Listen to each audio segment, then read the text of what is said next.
تختہ وار ہے دعوی ان الحق کی سزا، کہ یہ رتبہ ہے فقط داور بے ہمتا کا۔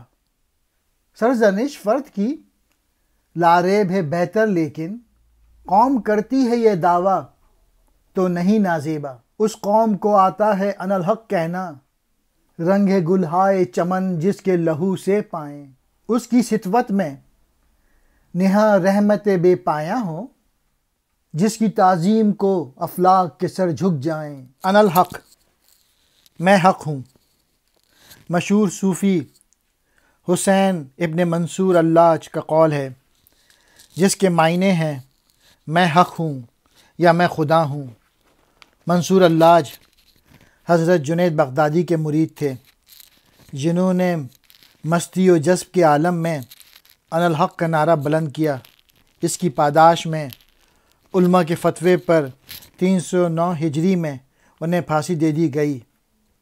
اس کے صحیح یا غلط سے متعلق دو آراء ہیں۔ ان الحق کہنا خدا کی بڑائی کے سوا کسی کے لیے نہیں ہے۔ اس کی سزا پھانسی ہے یا نہیں ہے؟ اگر ایک فرد ان الحق کہے اس کی سزا ہے، اور اگر قوم کہے تو ناجائز ہے۔ اس قوم کے لیے ان الحق میں حق ہوں کہنا موافق ہے، کیونکہ اس کی ملت کے درخت کی ہر شاخ اس کے خون سے تر ہے۔ وہ ملت جس کے اقتدار اور روب میں یعنی فکر و خیال یعنی ایمان کی خوبصورتی چھپی ہوئی ہو، اس کو یہ تو آسمان آئینے کی مانند ہے جن میں ہر چیز کا عکس واضح اور روشن نظر آتا ہے۔ سرزنش اس کی سزا۔